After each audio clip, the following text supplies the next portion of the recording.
I'm Congressman Ron Paul, a congressman from Texas.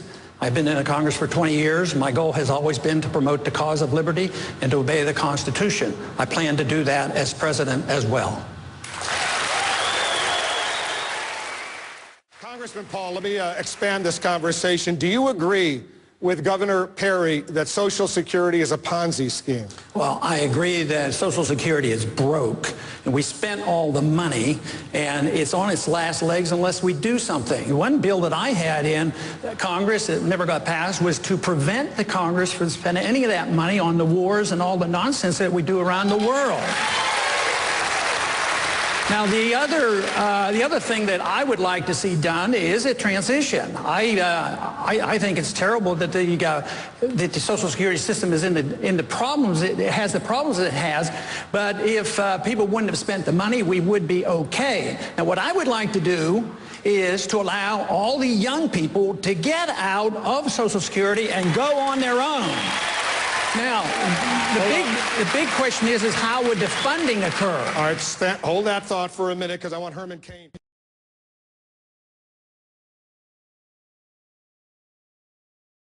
Paul, what about you? Would you repeal it? Well, we shouldn't have never started it. I voted against it, but that sure wouldn't be on my high list. I would find a lot of cuts a lot of other places. Matter of fact, on Social Security, it is already being reformed because the cost of living increases aren't there, so the value is going down. So, no, there's places we should cut, and we spend, and I'm not sure I can get anybody to agree with me on here, on this panel, but we spend $1.5 trillion overseas in wars that we don't need to be in, and we need to cut there and then put this money back into our economy here. And that is the only way to achieve it. Then it still wouldn't be enough in order to get some people out. What we need to do is cut the Department of Education, the Department of Energy, and all these departments and get rid of them. Then we can do it. We're going to get to national security. Don't worry. Congress, we're here in Tampa. Let's go right to a question from the audience. Please give us your name. Good evening. I'm Steve Broudsong with the Tea Party of Greater Gaston County from Gastonia, North Carolina. My question tonight is, what is your position on the Federal Reserve? Should it indeed be audited and be held accountable by the American people? Senator Santorum.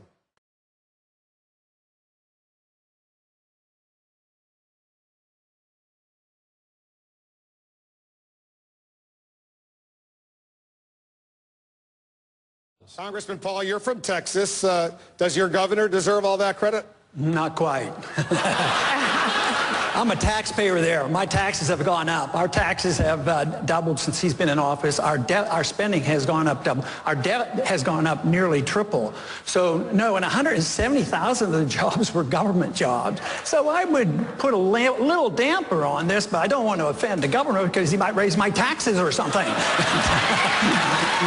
But I would like to mention something that was said earlier about a tax cut. And how do you pay for a tax cut?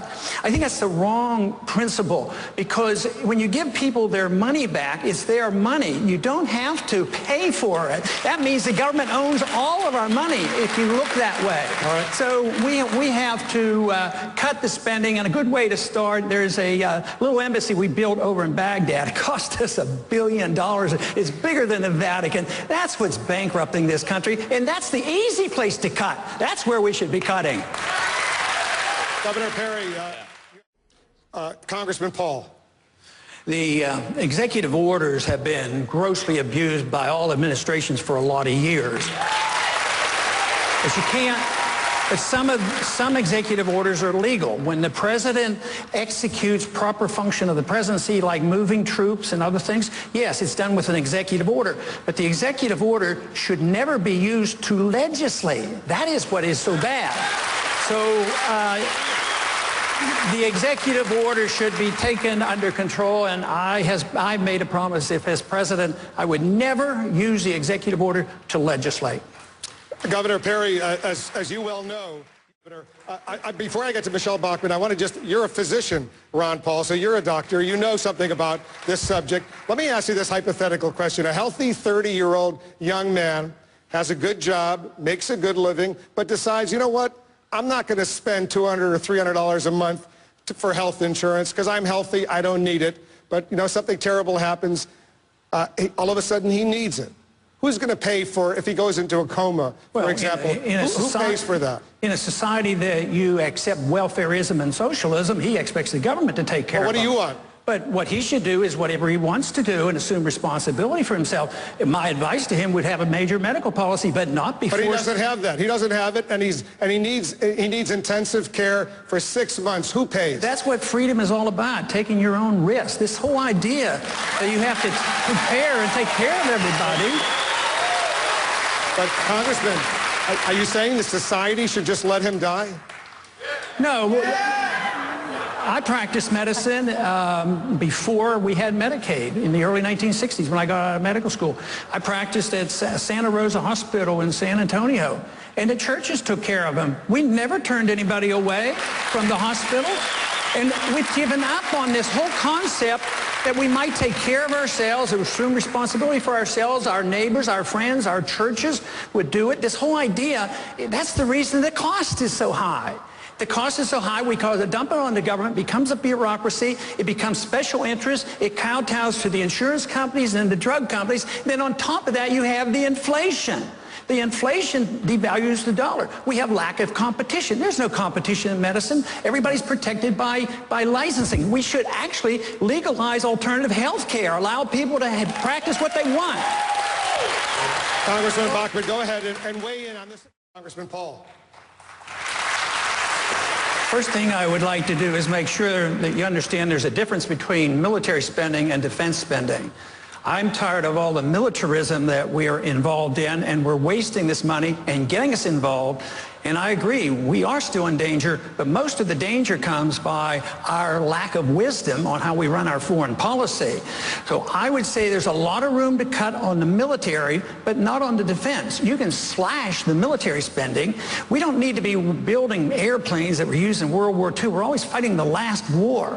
But we're under great threat because we occupy so many countries. We're in 130 countries. We have 900 bases around the world. We're going broke. The purpose of al-Qaeda was to attack us, invite us over there where they can target us, and they have been doing it. They have more attacks against us and the American interest per month than occurred in all the years before 9/11. But we're there, occupying their land, and if we think that we can do that and not have retaliation, we're kidding ourselves. We have to be honest with ourselves.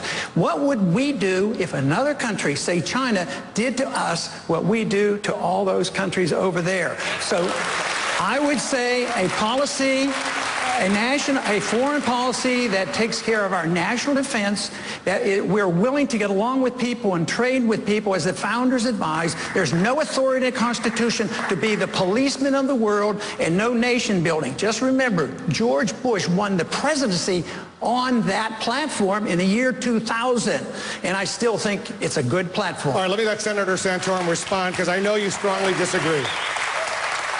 On your website on 9/11, you had a blog post that basically blamed the United States for 9/11. On your website yesterday, you said that it was our actions that brought about the actions of 9/11. Now, Congressman Paul, that is irresponsible.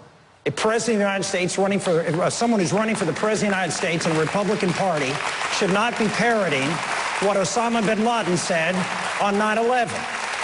We should have, we are not being attacked, and we were not attacked because of our actions. We were attacked, as Newt talked about, because we have a civilization that is antithetical to the civilization of the jihadists. And they want to kill us because of who we are and what we stand for. And we stand for American exceptionalism. We stand for freedom and opportunity for everybody around the world. And I am not ashamed to do that. 30 seconds, Mr. Paul. As long as this country follows that idea, we're going to be under a lot of danger. This whole idea that the whole Muslim world is responsible for this and they're attacking us because we're free and prosperous, that is just not true. Osama bin Laden and al-Qaeda have been explicit. They have been explicit, and they wrote and said that we attacked America because you had bases on our Holy Land in Saudi Arabia. You do not give Palestinians a fair treatment, and you have been bombing I didn't say that. I'm trying to get you to understand what the motive was behind the bombing. At the same time, we had been bombing and killing hundreds of thousands of Iraqis for 10 years. Would you be annoyed? If you're not annoyed, Thank you, then there's some problem. All right, we're going to stay on this subject. We have a question from the audience. Go ahead.